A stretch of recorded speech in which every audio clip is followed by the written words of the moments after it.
뭐라 할까요? 인생이 마지막이 되는 순간에 아마 기도하지 않겠습니까? 하나님, 나를 천국으로 잘 인도해 주세요. 이런 기도를 드릴 것입니다.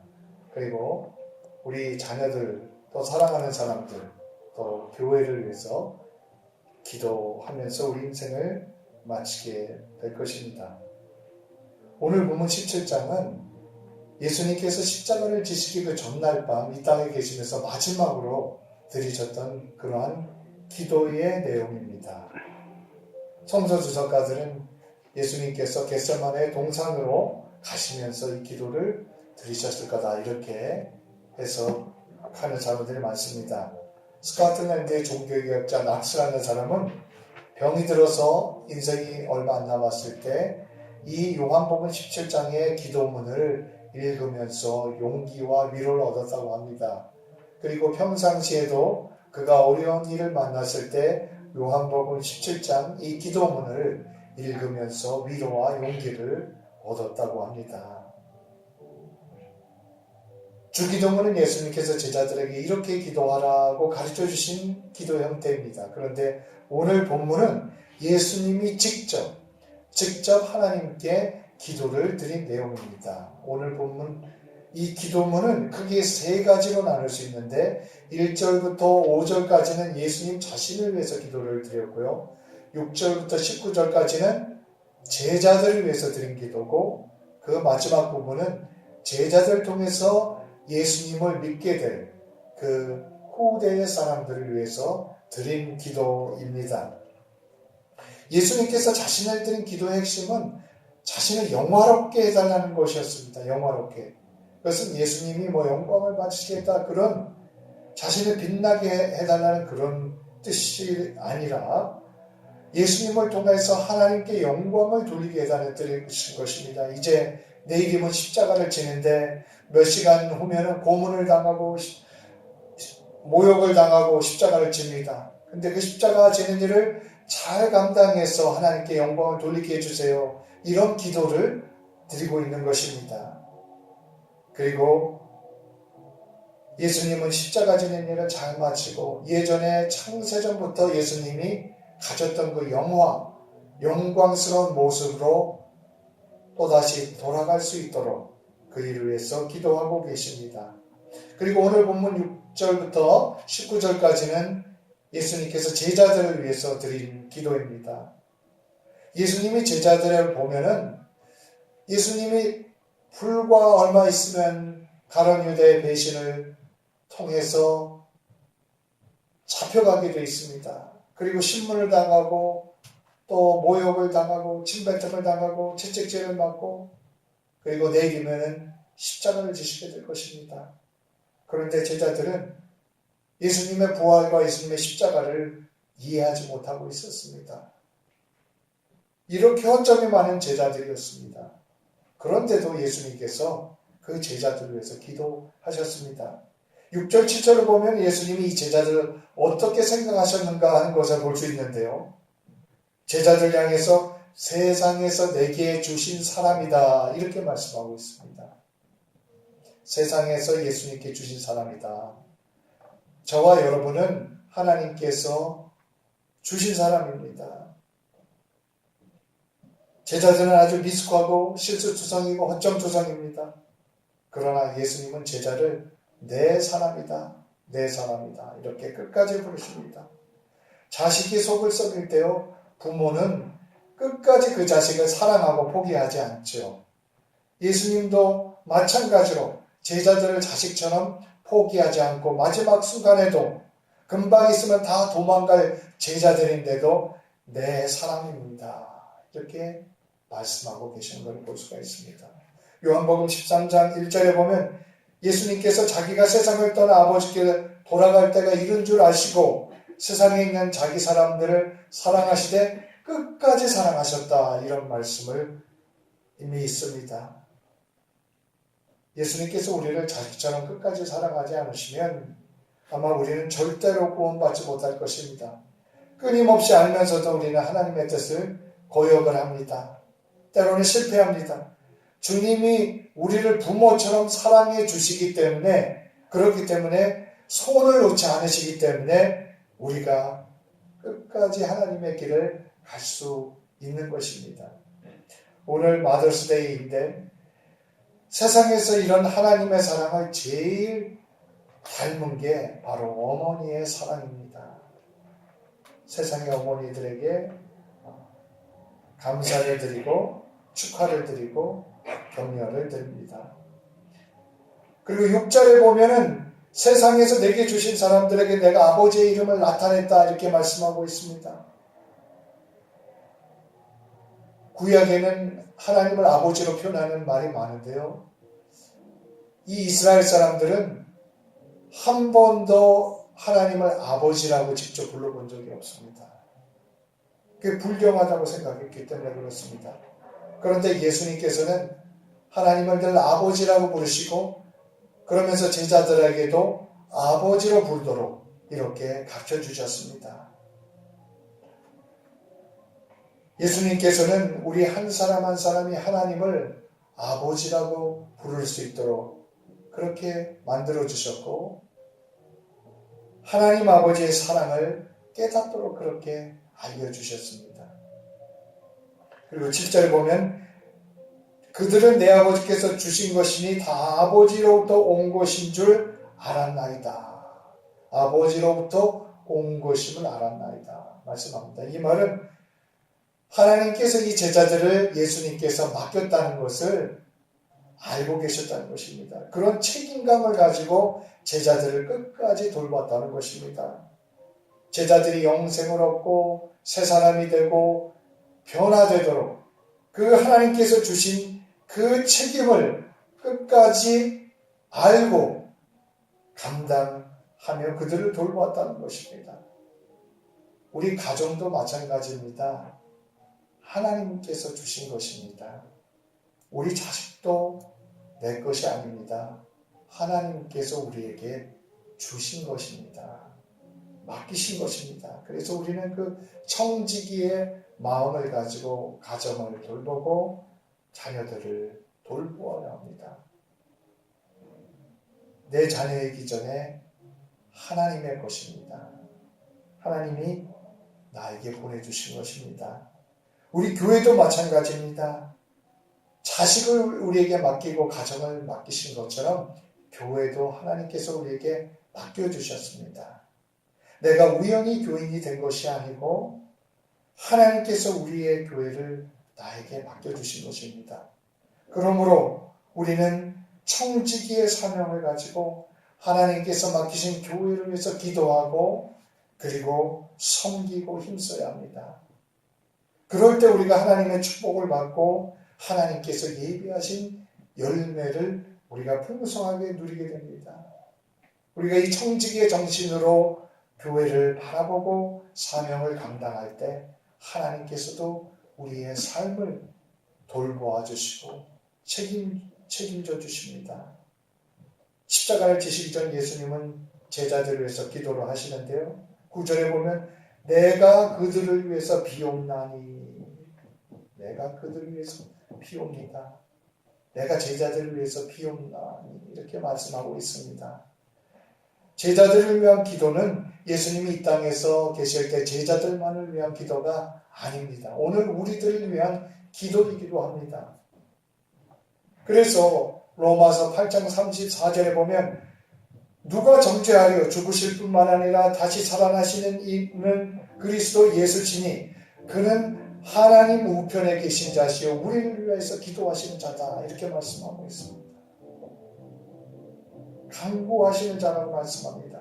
히브리서 7장 25절에는 그러므로 자기 즉 예수를 힘입어 하나님께 나아가는 자들을 온전히 구원하실 수 있으니 이는 그가 항상 살아계셔서 그들을 위하여 간구하십니다. 말씀합니다. 오늘도 하나님은 살아계셔서 저와 여러분들을 위해서 기도를 하고 계십니다. 이 사실을 믿고 항상 사시면서 용기를 가지시기를 바랍니다. 예수님의 기도는 첫째, 이 제자들을 보존해달라는 기도입니다. 11절에 나는 세상에 더 있지 아니하오니 그들은 세상에 있사옵고 나는 아버지께로 가옵나니 거룩하신 아버지여 내게 주신 아버지의 이름으로 그들을 보존하사 그들을 프로텍트 해달라고 기도하는 것입니다. 우리도 자식들을 위해서 프로텍트 해달라고 기도하지 않습니까?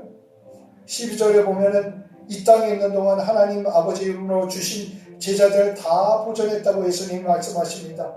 멸망의 자식 가론 유다를 빼고 다 보존했다고 고백하십니다. 그러므로 그리고 이 땅을 떠나면서 자식을 놓고 가는 부모의 심정으로 기도하십니다. 하나님께 제자들을 지켜주시옵소서. 이렇게 부탁하며 떠났습니다. 하나님이 지키시지 않으면 아무리 우리 노력해도 그 노력 가지고 되지 않습니다. 제가 처음 운전한 지 얼마 안 돼가지고 어떤 분이 저에게 좋은 운전의 팁을 가르쳐 주셨습니다. 그것은 첫 번째로 신호등 가까이 오면 어떤 돌발 상황이 일어날지 모르니까 브레이크 쪽에다 발을 대고 있으라는 것입니다. 이게 참 도움이 되었습니다. 그리고 또 고속도로를 하이웨이를 달릴 때는 이 차가 갑자기 들어올지 말으니까 늘 피할 수 있는 한쪽 레인을 비워놓고 달리라 그 얘기를 해줬습니다. 그렇게 방어운전 디펜시브 드라이빙을 하라는 것이죠. 그게 참 도움이 되었습니다. 그런데 우리가 그렇게 방어운전을 내가 애써서 한다고 100% 지켜지나요? 멀쩡하게 가는데 술 먹고 들이박으면 그걸 어떻게 우리가 막을 수가 있습니까? 빨간불에 서 있는데 뒤에 와서 들이박는데 그걸 어떻게 우리가 막습니까? 우리 인생은 이것뿐만 아니라 여러 면에서 하나님이 보호해 주셔야지만 살 수 있는 존재들입니다. 그렇게 보호해달라고 예수님께서 이 기도를 했던 것입니다. 자식도 마찬가지입니다. 최선을 다해서 우리가 돌봐야 될 의무가 있죠. 그런데 우리가 지키고 우리가 돌보는 데는 한계가 있습니다. 하나님이 도와주셔야지 자식들도 되는 것입니다. 물질도 마찬가지입니다. 내가 악착같이 아끼고 악착같이 절약을 하는데 자꾸 여기저기서 문제가 터져 돈이 새나가면 결코 물질이 모아지지 않습니다. 하나님이 지켜주셔야 합니다. 예수님은 우리의 보호를 위해서 기도하셨습니다. 저와 여러분이 예수님의 기도대로 이런 하나님의 철저하신 보호하심을 경험하며 살아가는 우리들이 되시기를 축원드립니다. 그리고 두 번째는 하나 되게 해달라고 기도했습니다. 11절 아버지 이름으로 그들을 보존하사 우리와 같이 그들도 하나가 되게 하옵소서. 우리와 같이라는 말은 성부, 성자, 성령 이 삼위일체 하나님이 사랑으로 하나가 된 것처럼 그 수준으로 예수님의 제자들도 하나가 되게 해주시옵소서. 이렇게 기도한 것입니다. 그냥 형식적인 하나됨이 아닙니다. 성부, 성자, 성령이 하나 된 그 수준으로 하나가 되게 해달라고 이렇게 기도를 하신 것입니다. 인간은 근본적으로 죄성을 가지고 있습니다. 그래서 이 죄성 때문에 세상을 보십시오. 어디를 가든지 왜 이렇게 싸웁니까? 평화 대신 싸움을 택하고요. 사랑 대신 미움을 택하고요. 전쟁을 택하고요. 분열을 택합니다.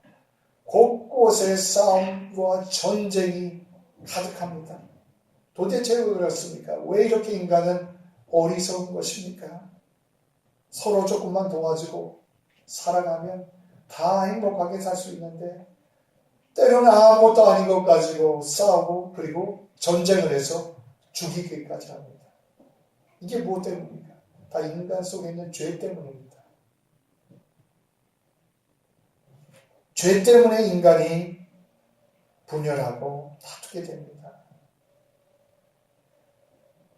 추운 겨울에 남쪽 나라에서 보내기 위해서 기러기 떼들이 날아가는 것을 볼 수가 있습니다. 어떤 학자가 이 기러기 떼가 날아가는 것을 연구를 했는데요.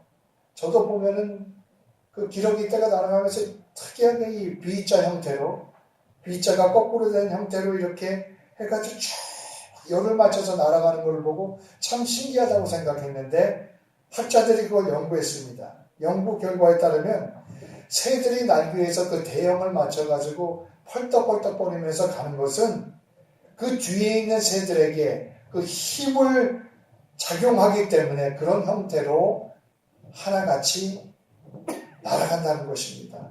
그리고 그 B자 형태로 날아가면 기러기 떼가 혼자 날아가는 것보다 71%를 더 멀리 날아갈 수 있다고 그렇게 합니다.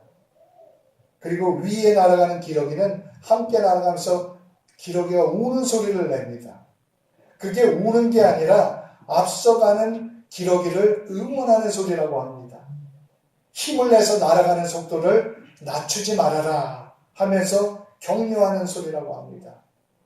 그리고 어쩌다가 기러기 한 마리가 병이 들거나 총에 맞아서 떨어질 때가 있습니다. 그때는 기러기 두 마리가 그 대열에서 이탈하여서 그 병든 또는 총 맞은 기러기를 끝까지 나을 때까지 또는 죽을 때까지 옆에서 돌본다고 합니다. 우리가 사람이 기러기 정도의 머리만 있다고 하면 이렇게 함께하는 것이 얼마나 소중하고 얼마나 서로에게 도움이 되는 것인가를 알게 됩니다. 사람이 기러기만큼의 지각이 있다면 서로의 아픔을 싸매주게 됩니다. 그리고 사람들이 싸우고 분열할 때 기러기보다 못한 아이유가 되게 된다는 것입니다. 예수님은 화목제물로 오셨습니다. 그리고 예수님은 화목하는 자가 되라고 하셨습니다. 마태복음 5장 9절에 화평케 하는 자는 복이 있나니 하나님의 아들이다. Peacemaker, blessed are those who make peace 라고 말씀하셨습니다. 예수님께서 반복해서 기도하셨습니다. 아버지와 내가 하나입니다. 그것처럼 제자들도 하나님과 하나가 되고 제자들끼리 하나가 되게 하여 주시옵소서 기도하셨습니다. 성령께서는 지금도 예수님의 뜻에 따라서 하나 되도록 우리를 하나 되도록 힘쓰십니다. 우리 마켓스퀘어 한인 공동체는 예수님의 뜻에 따라 하나 되는 일에 힘쓰는 공동체가 되어야 할 줄로 믿습니다. 왜냐하면 그게 바로 성령의 인도하심을 따라가는 길이기 때문에 그렇습니다. 세 번째 기도는 13절에 있습니다. 내 제자들이 기쁨으로 충만하게 하옵소서 기도하셨습니다. 기독교는 기쁨의 종교입니다. 빌립보서에 보면 사도 바울은 감옥에 갇혀서 그 편지를 쓰면서도 기뻐하라 기뻐하라 기뻐하라 계속 이야기를 하고 있습니다. 세상에서 말하는 기쁨은 조건적입니다. 뭐뭐 때문에 기뻐합니다. 그리고 며칠 또는 몇 날, 몇 달이 지나면 사라지는 기쁨입니다. 좋은 차를 사면 아주 기쁩니다. 좋은 집을 사면 기쁩니다. 그러나 그 기쁨이 영원한 것이 아닙니다. 젊은이들이 연애를 할 때 기쁘고 행복합니다. 그러나 그것도 한때입니다. 직장에서 승진하면 기쁩니다. 그러나 그 기쁨도 잠시뿐입니다. 예수님께서 말씀하신 그 기쁨이 이런 기쁨이 아니라 어떤 환경이 와도 어떤 어려움이 와도 무너지지 않는 그 기쁨을 말하는 것입니다. 하늘로부터 오는 영적인 기쁨을 말하는 것입니다. 사람 때문에 생기는 것이 아니라 조건 때문에 생기는 것이 아니라 물질 때문에 생기는 것이 아니라 세상의 환경이 어떠하든 하늘의 소망으로부터 오는 그 기쁨을 말씀하고 있는 것입니다. 그 기쁨이 있기에 사도 바울은 수많은 역경을 이겨내고 고난에도 소망을 가졌습니다. 이 기쁨이 우리에게 있습니까? 이 기쁨이 사라졌다면 무엇 때문입니까? 세상을 사랑해서 이 기쁨이 사라졌습니까? 남에 대한 미움 때문에 이 기쁨이 사라졌습니까? 우리 속에 거룩함을 잊어버렸기에 이 기쁨을 상실했습니까? 분노가 이 기쁨을 삼켜버렸습니까? 무엇이 원인이든 주님은 우리를 위해서 기도하십니다. 참 기쁨이 충만하기 위해서 기도하십니다. 우리 마켓스퀘어 한인 공동체가 주님의 기쁨을 품은 그런 공동체가 되어야 할 것입니다. 그리고 네 번째로는 14절, 15절 악에 빠지지 않게 달라고 이렇게 기도합니다. 우리가 주기도문에서도 다만 악에서 구하옵소서 이렇게 기도하죠.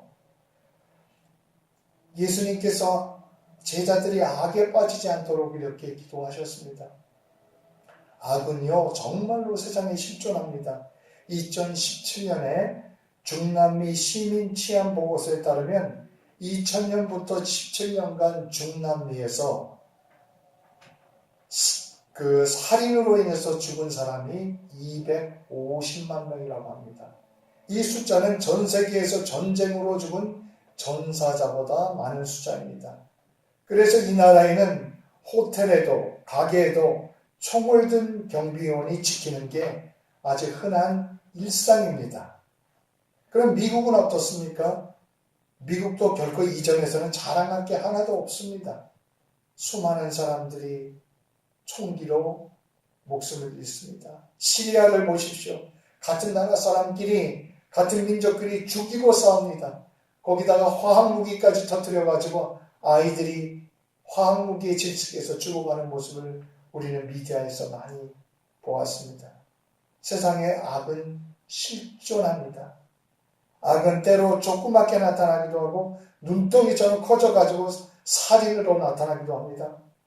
사람이 처음부터 그렇게 극단적으로 악하지는 않습니다. 그런데 조금씩 악해지다 보면 극악해지는 사람들이 생겨납니다. 악이 어떻게 우리를 해칩니까? 바로 악의 도구로 쓰임받는 그 사람들을 통해서 해를 입게 됩니다. 악은 때때로 인종차별 같은 집단적인 형태로 나타납니다. 그리고 악은 매스컴을 향해서 나타나기도 합니다. 요즘 인터넷은 무한한 정보가 넘쳐납니다. 반면 인터넷은 정말 악이 넘치는 창궐한 공간이기도 합니다.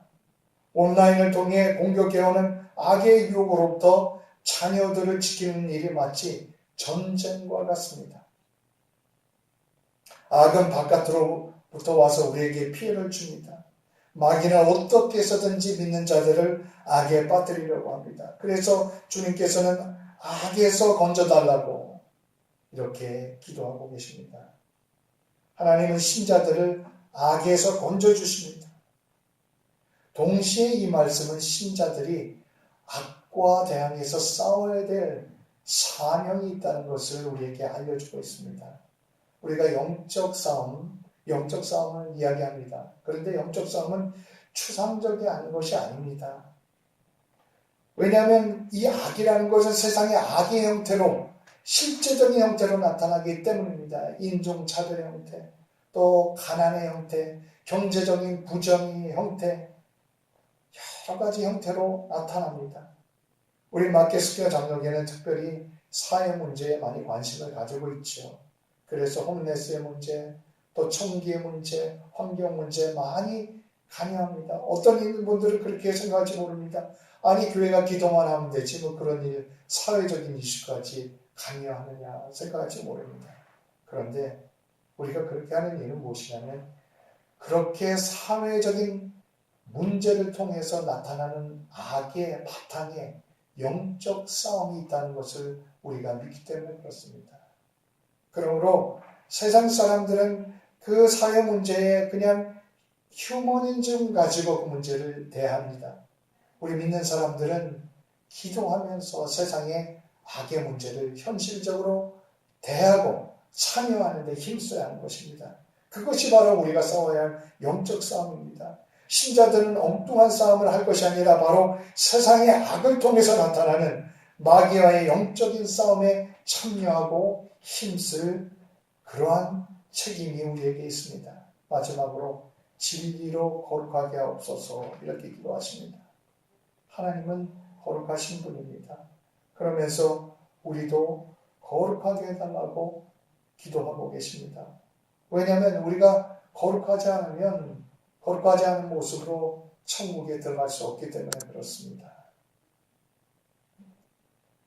그래서 거룩하게 해달라고 합니다. 또한 오늘 본문을 보면은 세상에 보내기 위해서 거룩하게 해달라고 그렇게 말씀합니다. 하나님께서 오늘 기도문의 마지막에 보면 제자들을 세상에 보낸다고 하십니다. 제자들 그냥 숨어서 편하게 살라는 것이 아니라 세상 속에 들어가서 예수님이 하셨던 그 사명을 감당하고 살아가는 것입니다. 그를 위해서는 거룩해져야 하는데 그 거룩함을 위해서 기도하고 계십니다. 그러면 우리가 어떻게 거룩해질 수 있습니까? 예수님께서는 진리로 곧 하나님의 말씀으로 거룩하게 하옵소서 이렇게 기도하고 있습니다. 이것이 바로 우리가 하나님의 말씀을 열심히 깨닫고 공부해야 하는 이유입니다. 하나님의 말씀은 거룩함에 대해서 무엇을 가르쳐 줍니까? 인간은 인간 스스로의 노력으로 하나님이 원하시는 만큼 거룩해질 수 없다고 말씀합니다. 그러나 우리에게 소망이 있는 것은 바로 예수 그리스도의 십자가의 보혈의 은혜가 있기 때문입니다. 우리가 예수님의 보혈을 의지해서 거룩해질 수 있는 소망을 가지는 것입니다. 우리도 하얀 세마포의 옷을 입고 영생의 나라로 들어갈 수 있는 거룩한 존재가 될 수 있는 소망을 성경이 가르쳐주고 있습니다. 내 능력과 내 힘으로 되지 않지만 주님의 십자가의 능력을 의지해서 감히 우리가 거룩한 사람이라고 당당하게 고백하고 하나님 앞에 감사하며 나갈 수가 있는 것입니다. 주님은 제자들을 위해 5가지 기도를 드렸습니다. 제자들 보존해 주십시오. 제자들이 하나가 되게 해주십시오. 기쁨이 충만하게 해주십시오. 악에 빠지지 않게 해주십시오. 진리로 거룩하게 해주십시오. 이렇게 기도했습니다. 우리는 모두 예수님의 제자들입니다. 예수님 지금도 우리를 위해서 이와 같은 기도를 계속하고 계신 줄 믿습니다. 우리가 이 기도를 우리의 마음에 새기고 이 기도가 우리의 삶 속에서 이루어지도록 힘쓰는 우리 모두가 되어야 할 것입니다. 그러기 위해서는 우리가 하나 되기 힘쓰고 말씀으로 거룩해짐에 힘쓰는 우리 모두가 되어야 할 것입니다. 주님께서 우리를 위한 이 기도가 마켓스퀘어 장로교회에서 우리 가정에서 우리 심령 속에서 날마다 이루어지기를 축원드립니다. 기도하겠습니다. 주님, 저희를 포기하지 아니하시고 늘 지금도 기도해 주심을 감사드립니다. 제자들을 위해서 기도하셨던 이 기도가 우리 마켓스퀘어 장로교회, 우리 가정에, 우리 자녀들에게, 우리 심령에 날마다 이루어지게 하여 주시옵소서. 예수님의 이름으로 기도드립니다. 아멘.